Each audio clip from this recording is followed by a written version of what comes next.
Let's move on here. It is time now for Cold Cash, Hot Commodities, where we show you how to use currencies to trade commodities. The Fed's announcement of QE3 sparking a rally in gold this week. Could the bullion's next stop be as high as $2,000 an ounce? Joining us now to help us answer this question is Peter Schiff of Euro Pacific Capital. And Peter, when you hear QE infinity, you think perhaps that gold will have some support. And the question is, how high do you think it can go?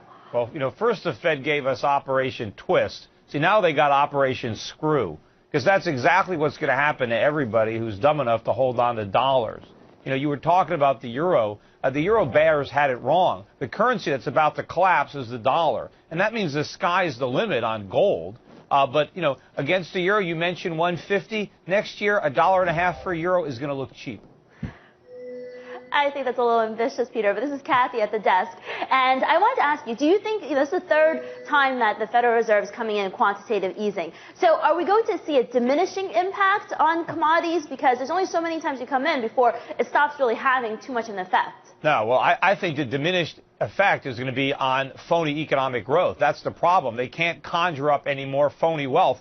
The Fed is actually trying to recreate a housing bubble. It's not going to work. They're hoping to get Americans to go out and spend, home equity. It's not going to happen. All that's going to happen is food prices are going to go up, energy prices are going to go up.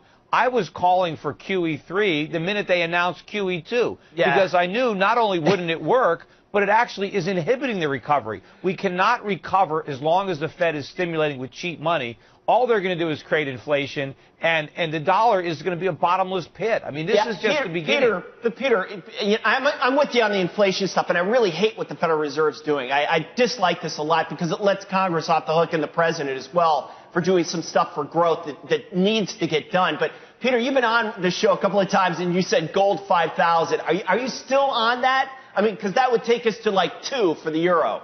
Yeah, well, it's going to go to 5,000. I mean, it's just a question of when. But obviously, Come on, Peter. When? I mean, we're got a $200 bounce from the lows. Okay, I get it. I like that. That's great. But I mean, that's really aggressive, Peter. Come on. Look, the Fed is going to keep printing money. The economy is not going to recover. We're not going to create jobs, so we're going to get more money printing. I mean, this is the Fed has decided that the way to stimulate the economy is to print a bunch of money, loan it out to Americans at ultra low rates, and hope they use it to buy houses so that the prices will go up and we all can feel rich. That's exactly what failed before. That's how they created the housing bubble. They're not going to get an encore of that, but they are going to prick the bond bubble. Look at what interest rates have done. Ever since the Fed announced this Operation Screw yesterday, bond prices have collapsed. Interest rates are going up, not down, and energy costs are going up. The dollar is really broken down. Look at that chart of the dollar index.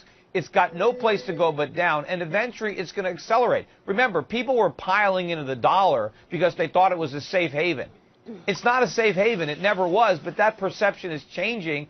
People are no longer worried about the euro falling apart. They're worried about the dollar collapsing. And those worries are going to escalate with each downtick in the currency. And eventually that's going to really push interest rates up. I just wanted to point out, Peter, though, that the Fed is not the only central bank globally that's easing. The ECB is easing. China's loosening monetary policy. The RBA is easing. There's global easing going on. And certainly the Fed is easing more.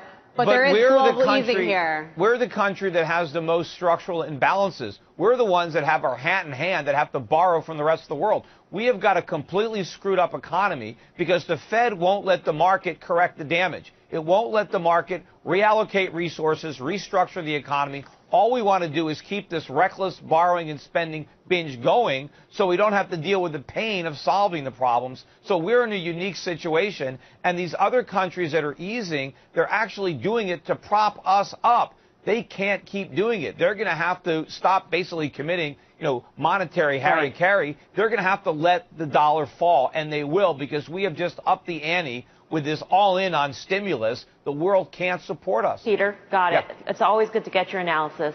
Peter Schiff of Euro Pacific Capital. So let's talk about this. I mean, certainly it's both. You know what? There are a lot of interesting points. And the U.S. also faces a possible downgrade from Moody's. It got downgraded by Egan-Jones today. And with the fiscal cliff looming, we could see much, much more pressure on the dollar because things are different this time around. We're no longer the best House necessarily. That's right. You know what? Well. And I think Peter, in fairness to Peter, and I've called him crazy before, and I still think Peter's crazy, but he's sounding a lot saner now because of what the Fed's done this week. I don't know who's crazier, Peter Schiff or Ben Bernanke. That's all I can Andy, say. I have to disagree with you in the sense that I think that the Federal Reserve, I'm not mad at them. I think that they're basically doing the right thing that needs to be done at this time because they're running out of time. We needed the stimulus that they injected this week because the elections are coming up. They couldn't do it in October. They can't do it in November. Hope that they can pull back. But they can't sit and do nothing at all. I disagree. Europe is in a deep recession. Europe is in a deep recession.